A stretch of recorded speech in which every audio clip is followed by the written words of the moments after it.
Hi, this is Steve Rigolosi, and tonight on Forgotten Mysteries, wow, have I got a treat for you.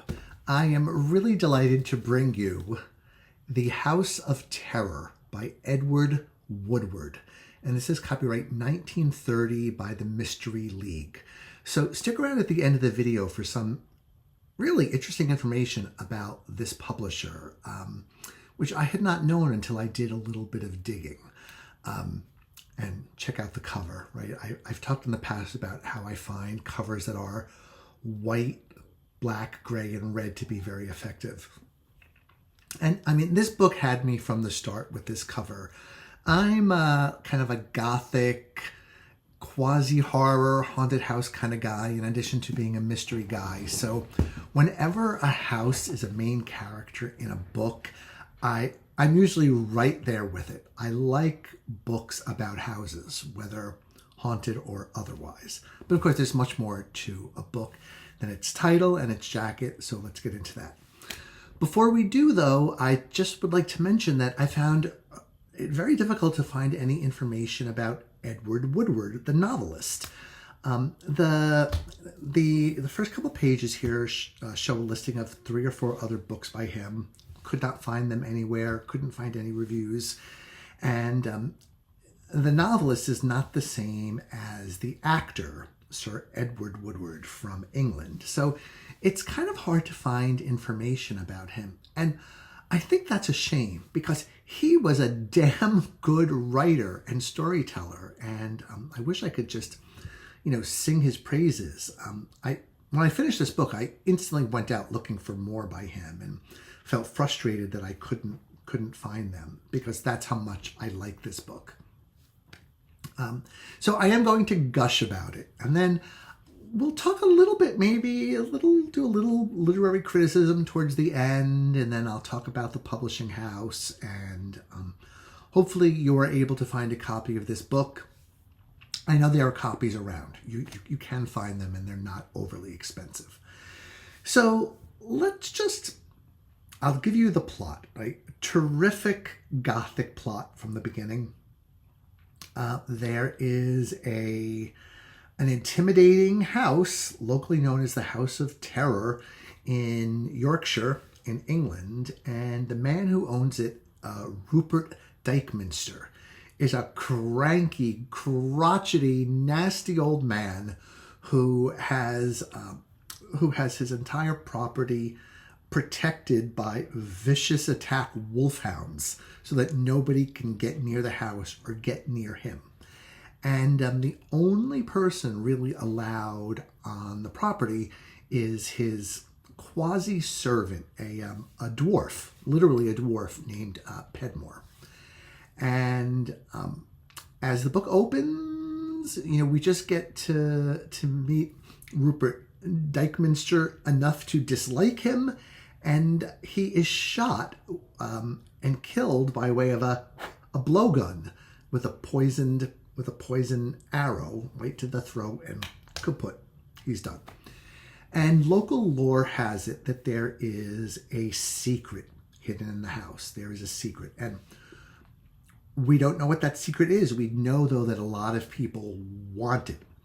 And so you've got that really, in addition to the murder mystery, you've got that additional tantalizing mystery of what is the big secret and why are people willing to go to such lengths to get at that secret. So as a result of Rupert's death, he has very few living relatives, but he does have sort of a distant niece, Alicia Dykeminster, who is a working girl, lives in London, has a flatmate. They're typists, how long ago was this when typists was a profession? And, she gets this, she's an orphan. She gets this notification that all of a sudden she is now wealthy and has come into not only money, but an enormous house and land in Yorkshire.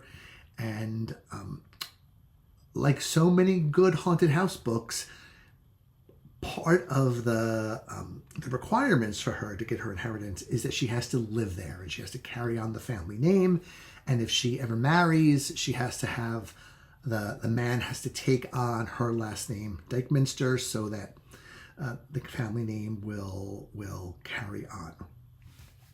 So Alicia is totally down with being wealthy and moving out of the city. She's kind of sick of, the hustle and bustle and craziness of London, and is more than happy to go up to Yorkshire and take possession of the house. And she's so close. She's such good friends with her roommate, Veronica Starling, that they agree to go up and do it together and have an adventure and just become country women, get some dogs, get some horses, walk out on the moors and do all those fun things that you get to do in the country. But as soon as she arrives, she starts getting threats, people warning her, get out of that house before something happens to you, or more threatening than that, as in, get out or I'll make sure something bad happens to you. And so the book becomes this sort of kind of Gothic mystery of women in jeopardy, trying to figure out what the secret of their house is and trying to get to the bottom of the secrets. Now, this is what I have to tell you about this book. I mean, I basically loved everything about this book. I think it's a model of how to tell a story. So it's a model, I guess, of an earlier form of storytelling, right? The people who watch this channel, like me, like these older books, right? They tend to prefer sort of the old school rather than modern mysteries so much. Modern mysteries, or maybe they're like both. I don't know. But I do tend to prefer the older stuff.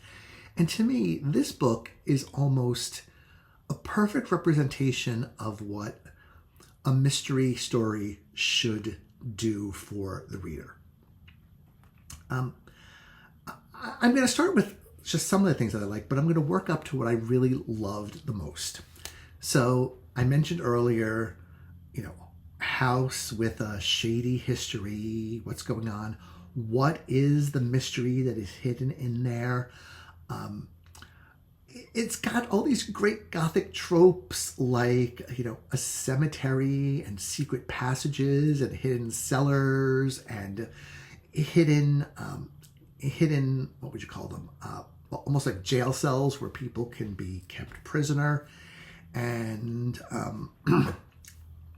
also a great supporting cast who are, not necessarily, all sweetness and light, in their presentation. There are some who are pretending to be friendly to Alicia and but really are not. And then there are some who come across as, very stern and not particularly likable, like Mrs. Danvers, who actually end up having a good heart and a lot of kindness in them. The cast is just wonderful. And primary among the cast are two young heroines. Alicia is about 23, Veronica is about 27. They have the most wonderful friendship. They are just each other's biggest fans. They're so close. And I love reading about those kinds of friendships. I think friendship is so important in life, and there's nothing like having a close friend. And these two young ladies are just besties. And, a book like this nowadays, they'd be frenemies, right? Or one of them would be plotting against the other one or whatever. But no, what you see is what you get. You've got Alicia and Veronica just being in this together. And when either one of them is threatened, the other one is the first to jump to her aid. It's so nice when you have characters in a book that you admire and like. And I'm going to tell you I'm going to read you one sentence from this book that I think kind of encapsulates Alicia Dykeminster. She's talking to, one of the guys surrounding her, and there's a bunch of guys in the supporting cast who are trying to make sure that she is safe and that nothing bad happens to her as a result of living in the house. And, they're making suggestions for how she can protect herself. And Alicia says, I'm going to quote you on this. "Of course you may, Sir Ronald," she said, "so long as it does not interfere with my freedom of decision and action." Okay, this is 1930. Before, we heard a lot about the term agency, right, in human beings and characters, right? Agency in terms of being able to make your own decisions, having power over your own life to do the things you want to do and not being utterly constrained. And what Alicia says right there is who she is. Even though she's a young woman, and even though she is a woman in jeopardy, femme jep, she is no shrinking violet. She is right there with the men doing, trying to get answers to these questions. When they're exploring spooky places or places where, you could fall to your death at any minute, she's right there with them. And when her friend is threatened, she is, again, there as well to make sure nothing happens to her. She takes to, I guess you would call it the mistresshood of Dykeminster Manor, like a fish to water. She's got such self-possession, and she understands what part of her job is as the mistress of the manor. She's got to hire staff and manage them, and if she doesn't like their behavior, she says, either do what I tell you or get the hell out. So she's this combination of strength and sympathy that is absolutely wonderful. I love that about her. We think about, let's say the old Victoria Holt heroines, right? How they're governesses, poor relations or whatever, and there's gathering forces of gloom around them, but they're kind of clueless about it. They don't really think too deeply, and then there's a suspenseful ending and the book is over, right? So you think of, I guess, modern Gothic novels as, or, from the 60s, 70s, 80s as being women who were kind of clueless, right? Which is, I think, one of the reasons why that subgenre has gone out of fashion. But all of those Victoria Holt heroines could have learned a lot from Alicia, because she is just, she is thoroughly modern and smart and courageous and brave. Like I said, I loved her, and I loved Veronica.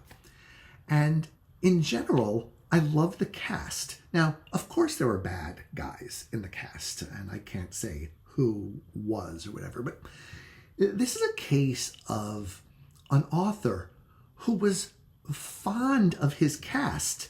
Like, you could see his, that he really loved them or liked them or grew to love them or whatever through the writing process, because he treats them so humanly and gives them such good dialogue and gives them such good and real interactions. It's just sort of a marvel to behold. Now, there's another side of that, and I have to kind of draw on some influences from other friends of mine.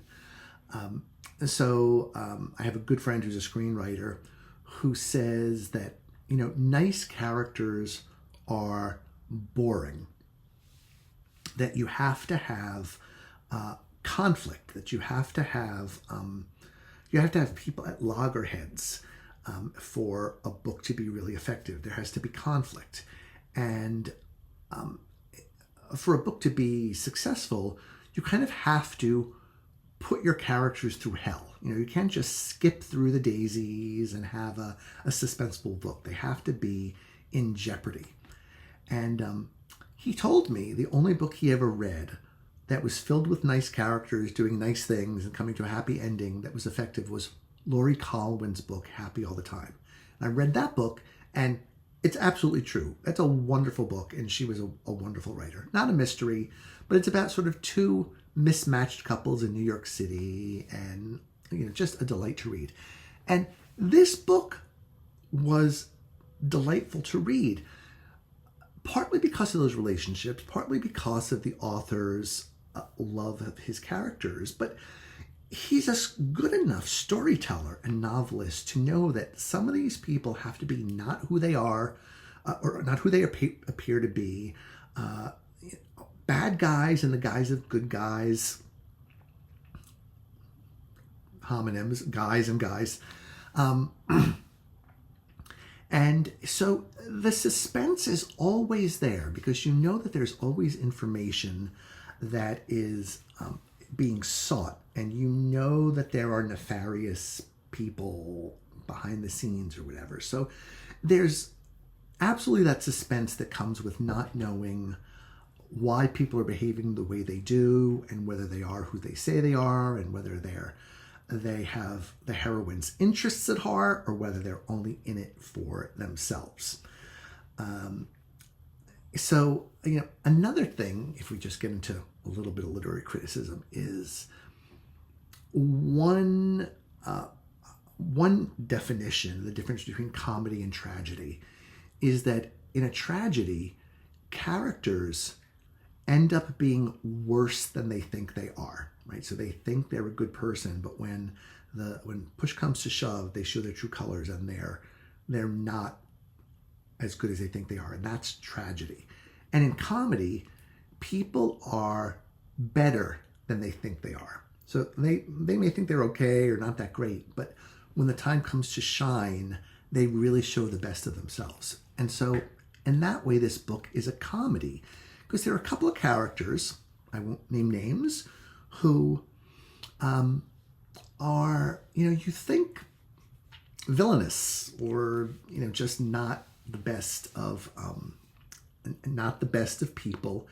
And in the end, they show themselves to be so much better than you think they are. They show themselves to be kind-hearted and thoughtful and caring.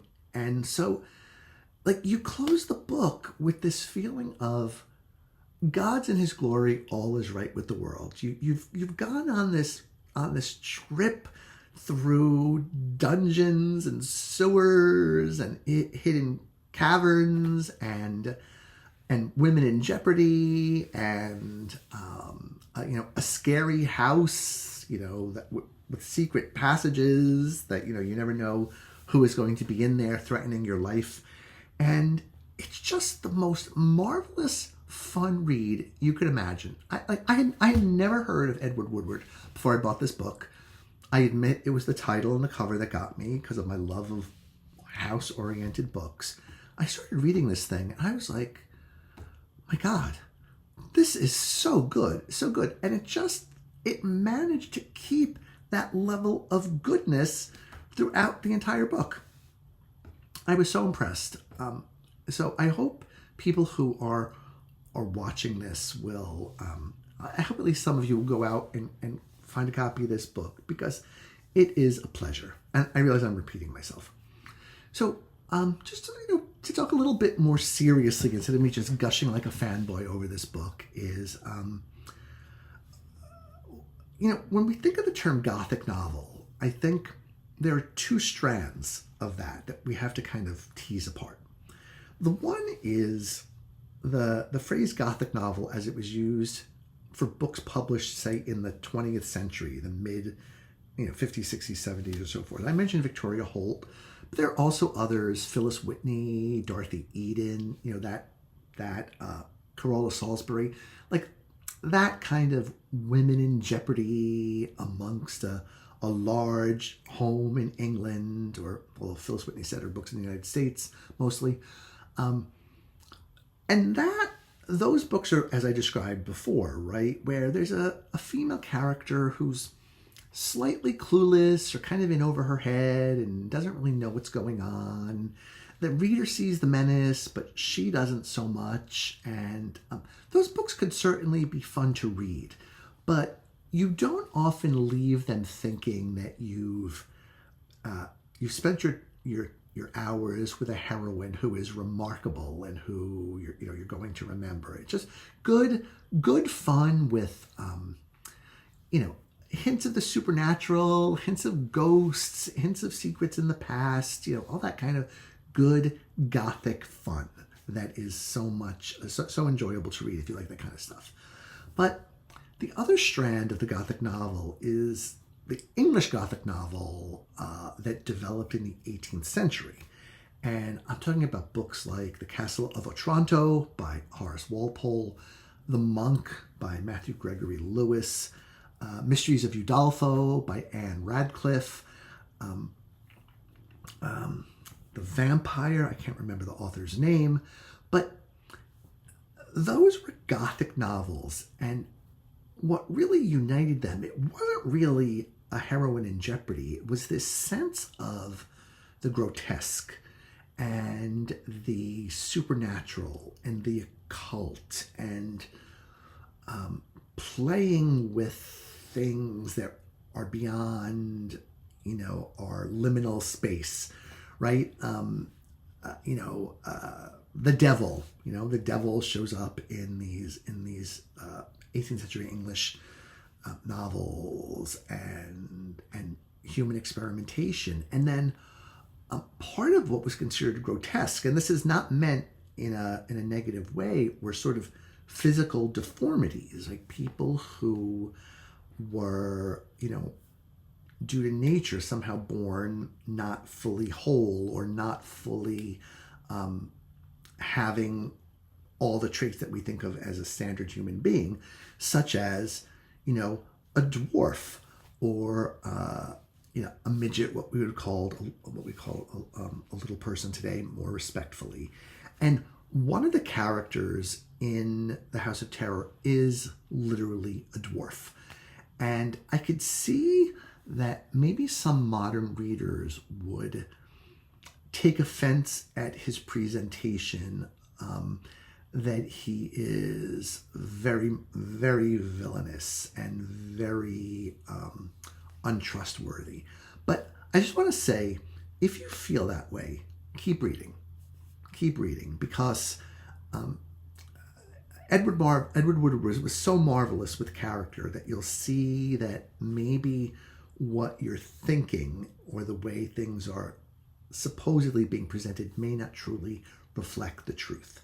But in all the ways I'm talking about, this book feels more like an extension of the 18th century Gothic than the Gothic of Victoria Holt in the 1970s. So I just wanted to throw that out there for fun. Just a wee bit about my past. When I was in grad school, I was going to do my dissertation on the 18th century Gothic novel. That didn't end up happening, but it was just a genre that I'm really interested in, and probably got me started on my love of books about creepy houses. So with all of that said, right, I mean, I'm not going to tell you 100 more times to please go out and get a copy of this book because it's so fabulous. But I want to talk about the publisher called the Mystery League. Maybe you can see it there down at the bottom. So I was like, I haven't really heard of them. But I read there's on the back cover, there's a list of other books published by them. And there aren't really any famous names on here except Edgar Wallace, who, is a really big name. Some of the names are, let's see, Sidney Horler, John Hawke, George Goodchild, Walter Livingston. These are not names that are really well known nowadays. But here's the most interesting thing about this back cover copy. Mystery League books may be obtained only from United Cigar Stores and affiliated companies' branches. And I thought, what? Did a bunch of guys who own cigarette stores all of a sudden decide they wanted to start a mystery imprint? And yes, that is what happened. This bunch of guys who were, who owned cigar stores and loved mysteries just decided that they knew what it took to publish really good mystery books. And they started an imprint, right? Like if you think about Mr. Simon and Mr. Schuster started, what's now one of the biggest publishing companies in the world, publishing crossword puzzle books. And let me tell you, these guys had excellent taste. They knew a good story. And in addition to publishing really great books, well typeset, well designed, nice covers. A lot of them have almost like an Art Deco feel to them. They decided that they wanted to make the books reasonably priced so that the average person could afford them. So these hardback books, like this one, sold for 50 cents, right? Whereas, most hardbacks in this era sold for $2 or $2.50. So they really cut the price. It was almost like an experiment in paperback mysteries before paperbacks became a thing. And sadly, the imprint didn't really succeed. And most people, or most of the stuff that I've read, says that it was because of the Depression. People didn't have a lot of money to spare. And, as much as they loved books, just some things had to give in an era of, a horrible Depression. And so the imprint only lasted, I think, maybe a little bit less than a decade, or even less than that. But what a wonderful story. I wish, I'd love to start a mystery imprint, right? But for me to do it on my own, it's just impossible, with the way things are these days. The only way I could possibly do it is if one of the big 5 companies said, "Here, Steve, here's money. Please start a mystery imprint for us and do whatever you want, and we'll keep our hands off." What are the odds of that happening? Zip. But I love the story. I loved that that fans could become, could decide to become editors and publish books and make it happen, get the books distributed. Probably the fact that they were only sold in cigar stores probably worked a little bit against that imprint. I could kind of understand the marketing strategy there, right? Come in and buy a book and a cigar or something. But you want books to be as widely available as possible. So that might have been a misstep on their part. But I've already ordered other books published by them. And I can't wait to see if they are of the same quality as this book. I'm going to show it to you again. It's The House of Terror by Edward Woodward. Marvelous, marvelous. One of my top books for 2025. And I just kind of walked around giddy for a day after finishing it, because it left it just covered me with a penumbra of delight and happiness. And I always appreciate good storytelling. I always appreciate good writing. But to find someone who just does it all so well with just the right touch, really just beautiful. Cordon bleu, as they would say in France. Top notch. Okay, thank you for listening. I realize this has been a long video, but I hope you enjoyed listening to it. If you did, and I'll be back next time.